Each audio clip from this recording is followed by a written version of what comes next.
नमस्कार दोस्तों, श्री कृष्ण जन्माष्टमी की आप सभी को शुभकामनाएं। दोस्तों, भगवान श्री कृष्ण ने आज से 5000 साल पहले ही हमें इस प्रकार का दर्शन दिया था, जिसे अगर आप सुनेंगे तो आपको वेदों के दर्शन से भी जो है उन्नत किस्म का वो दर्शन दिखाई देगा। भगवान ने भगवत गीता के अंदर अर्जुन को जब उपदेश दिया तो उसी उपदेश में जो है गजेंद्र मोक्ष नामक जो है एक कथा सुनाई थी अर्जुन को। उस कथा के अंदर उन्होंने जो है वो पर ब्रह्म स्वरूप परमात्मा का जो है बारे में बताया है कि किस प्रकार से उन्होंने गजेंद्र को जो है स्तुति करने पर भगवान विष्णु हरि के रूप में आकर उनको जो है वो कहते हैं कर्ज और जो है दुश्मन रूपी जो मगर था उससे बचाया।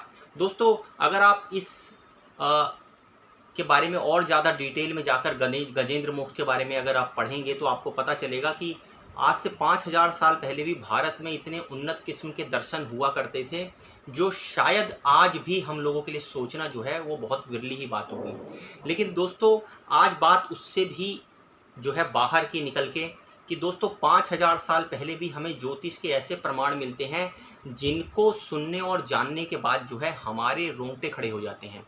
दोस्तों, ऐसा कहा जाता है महाभारत कालीन समय में जो सहदेव हुआ करते थे, पांचों पांडवों में से एक, उनको जो है वो ज्योतिष का बहुत ही बड़ा जानकार माना जाता था और ऐसा माना जाता था कि सहदेव के पास ऐसी ज्योतिष की विद्याएं हैं जिससे वो भविष्य को देख सकते हैं। लेकिन साथ साथ दोस्तों, सहदेव को जो है भगवान ने ये भी श्राप दे रखा था कि अगर वो इस भविष्य को किसी और से जो है बता देंगे होने वाली घटनाओं को तो उनकी मृत्यु हो जाएगी। इसी कारण सहदेव जो है वो किसी से बताते नहीं थे आगे भविष्य में क्या होने वाला है। लेकिन दोस्तों, क्योंकि जो पांडव और कौरव थे ये एक साथ ही जो है बड़े हुए थे, तो दुर्योधन इस बात को जानता था कि सहदेव जो है वो बहुत बड़े ज्योतिष के जानकार हैं। तो दोस्तों, जब ये ठन गया कि अब महाभारत का युद्ध होकर ही रहेगा, तो दोस्तों इसी संदर्भ में दुर्योधन ने जो है वो सहदेव के पास जाकर उसको ऐसा मुहूर्त निकालने के लिए कहा कि जिस मुहूर्त में या जिस समय की अवधि में अगर युद्ध शुरू हो तो कौरवों की ही जीत हो।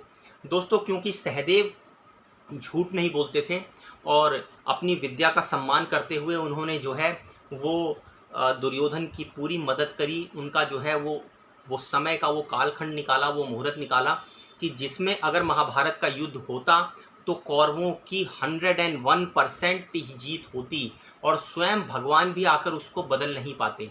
तो दोस्तों, जब ऐसा कहा जाता है कि सहदेव ने दुर्योधन को वो मुहूर्त निकाल कर दे दिया, तो इस बात का पता भगवान श्री कृष्ण को भी चल गया।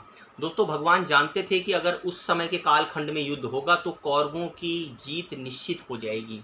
दोस्तों, इसीलिए जब कुरुक्षेत्र के अंदर दोनों सेनाएं जो हैं वो आमने सामने हुई, चाहे वो पांडवों की है चाहे वो कौरवों की है, तो भगवान श्री कृष्ण ने उस मुहूर्त को टालने के लिए अर्जुन को लेकर वो बीच में आ गए रण क्षेत्र के और अर्जुन को गीता का उपदेश देने लगे।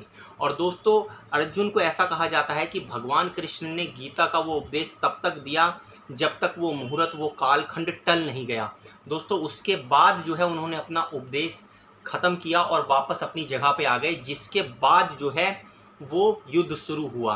तो दोस्तों, क्योंकि भगवान जानते थे कि अगर उसी कालखंड या उसी मुहूर्त में अगर ये युद्ध छिड़ गया तो फिर पांडवों के लिए जीतना असंभव हो जाएगा, इसीलिए उन्होंने जो है उस समय को टालने के लिए गीता का उपदेश अर्जुन को दिया। दोस्तों, ये तो एक बात रही।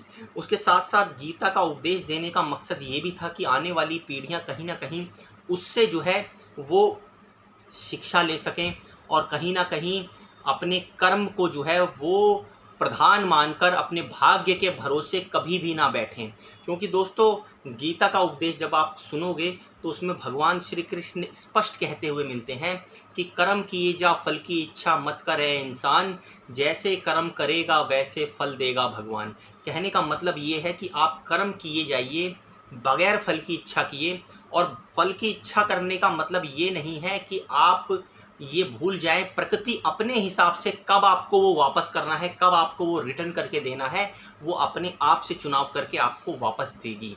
उसमें आप अपनी चॉइस को आगे मत रखिए जिससे कि आपको कभी भी उदासी या दुख प्राप्त ना हो।